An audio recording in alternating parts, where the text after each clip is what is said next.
learning NPC patterns, and setting up ploys to take out enemies. Getting the right disguise is a vital part of this routine, but the value of the disguise system weakens when you realize how comically forgiving the AI is. Even quicker than in most games, NPCs almost immediately forget any wrongdoing once you leave their line of sight. Even if they attempt to follow you, closing a door in their face is often enough of a deterrent. Wonky physics allow you to get away with even more, including failed assassination attempts going completely undetected. Clumsy, unresponsive controls are to blame for a lot of these blunders. You can't scroll through your weapons while moving, turning smooth assassination attempts into ungraceful affairs. Using keyboard shortcuts or just switching out for a gamepad aren't great options either. Slow response times and stiff animations give everything from movement to combat an uncomfortably heavy quality no matter what control scheme you prefer. Then there are the bugs. In my roughly 12 hours... Must be the Hopkins boy. Where'd you come from? We've been expecting you. Bully Scholarship Edition for 360 is a remake of the PS2 version that came out about a year and a half ago. And it's been rebuilt with a brand new engine so that it looks a little bit nicer. So you can see there's some really great textures, better looking faces, better character models. There is some slowdown and some texture popping for sure, but it definitely looks better than it did on the PS2. And also Rockstar has added 8 new missions into the game as well. And there are 4 new classes that you can attend in school. And there's also a competitive offline mode so you can buy all your friends and some minigames. Now if you haven't played Bully before, you don't know anything about it, forget the idea of it being GTA in a school. This is actually a T-rated game, so while there's a little bit of cursing and there's certainly plenty of violence, there's no blood, you don't kill anybody, you don't rob cars, you don't get a gun, none of that kind of stuff. In fact, this is kind of a John Hughes version of what a Grand Theft Auto game would be. So this is kind of like the Breakfast Club in a lot of ways, because you get to play as the Judd Nelson delinquent the entire time. The game is broken up into several chapters, and in the first chapter, you as Jimmy Hopkins are dropped off at Bulworth Academy by your mom and your new stepdad, and they just abandon you. You're stuck in this horrible...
I don't understand any of this. Don't worry.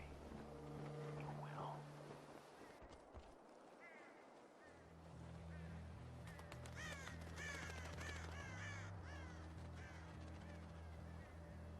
We got snipers. Tell your men not to worry, Captain. The snipers aren't for you. What the fuck is this? This is Dubai, Captain. This is what I face every day. My duty is to maintain order. Without it, we would have died long ago. This is a test. Yes, it is. The civilian on the right stole water. The capital defense. The soldier on the left was sent to apprehend him, which he did, killing the man's family in the process. 5 innocent people are dead because these 2 animals couldn't control themselves. I get it. We're meant to choose. Choose what? Let's get out of here.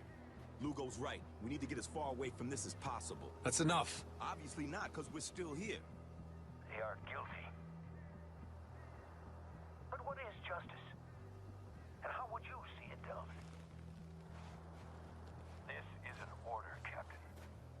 Who lives? Who dies? Judge these men. The game is more comprehensive on a number of different levels. There are lots of new systems in the games. There's a cash system, there's a notoriety system, and as per usual, there's a rating system. What these systems do is tie everything together so that whatever you do in the game actually has some kind of financial or rating at the end of the level, so that you're either rewarded or punished for what you've done well.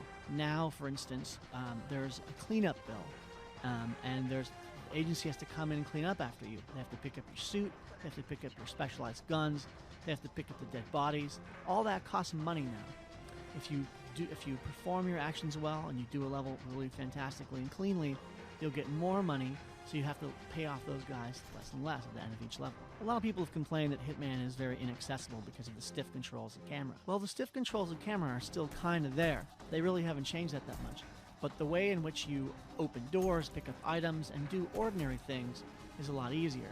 There's a little menu on the left upper hand side of the screen, and it allows you to see what items are usable, and so as you're going to a door or picking up, opening up a secret globe with a flask of liquor in it, or you're picking up a dead body and throwing it in a garbage can or a recycling truck, all these things work out really easily because they're just sort of presented better.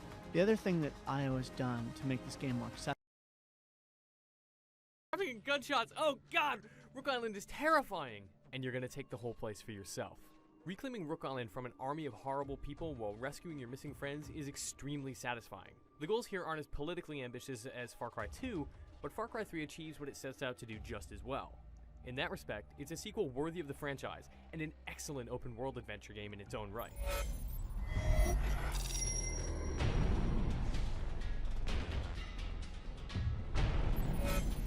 Where Far Cry 3 succeeds most over its predecessor is in its personality. In Jason Brody, we have a main character whose motivations change who he is in a believable way. Far Cry 3 is about power, growth, and greed, and it accomplishes this without letting go of Far Cry 2's greatest values. Both are about constantly overcoming tension, fear, and vulnerability with merciless violence. Where Far Cry 2 is about being caught in the middle of someone else's war, Far Cry 3 gives you a side to fight with and a reason to do it. A psycho pirate named Voss has killed your brother, kidnapped your friends, and runs a slave trading operation on Rook Island. It's dark stuff, and Voss is an awesome villain to make it happen.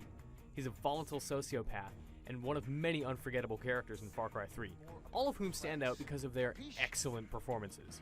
I feel like that's only an Italian thing. Only Italians can say that. Even if you don't like certain people, you're not supposed to. Jason and his vapid friends behave exactly like the young and dumb kids they are, but it's Jason's evolution that really sells Far Cry 3.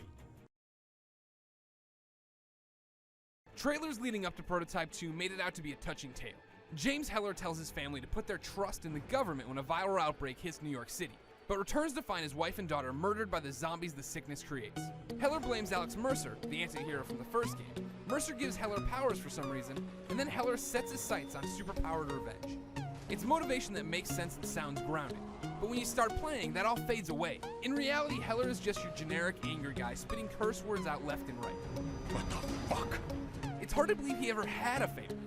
So the weight of what he's going through is lost, and Prototype 2 becomes another action game. Allies give you missions, you kill a bunch of people, then you move on. Visually, the game is working with blurred patches on enemy arms and effects that seem to go through the characters like they're air. Some animations look like they're pulled from the original game, which already looked like they were pulled from 2005's Incredible Hulk.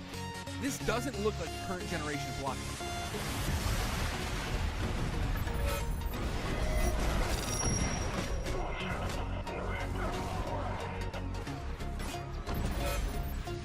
The good news is that playing Prototype 2 is fun.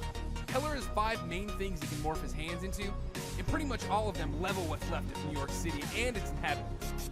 Jumping into the air, locking onto an enemy, and then shooting in to consume them and take their form is great. The only problem is that this is the same type of fun over and over again. Powers unlock slowly, and by the time new abilities showed up, I was already set on my current loadout that I'd been upgrading through the whole game. This made most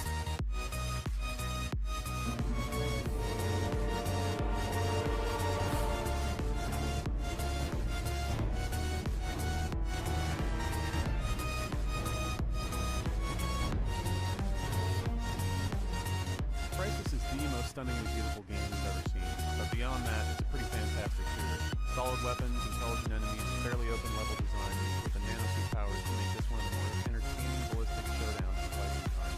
The fact that developer Crytek has figured out how to create a story that doesn't drip with pungent cheese helps us immerse ourselves even more into the experience. Voice acting is pretty good, the in-game cutscenes are also good, and the aliens are menacing instead of campy like the Trigens from Far Cry. Crytek has obviously learned a lot about presentation and storytelling from their first game. If they hadn't pulled a Halo 2 at the end, I would have been totally pleased with the progression.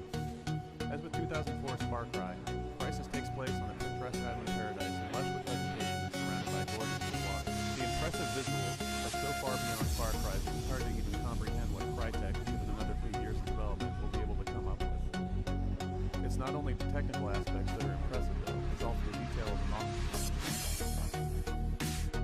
Player product, it can be outstanding, even if its stability is a little shaky. But those are small issues to put up with because it's some of the most intense shooter gameplay on the market. Just don't bother playing the single player. The idea of rocket-powered cars playing cage soccer sounds like the incoherent ramblings of a madman. But it turns out to be just crazy enough to work. Rocket League offers dumb vehicular fun alongside the light strategy. And even though it's had consistent server problems, the fast and fluid activity of Rocket League is wanting to ricocheting oversized balls in the hope of scoring a goal. And the heart of Rocket League very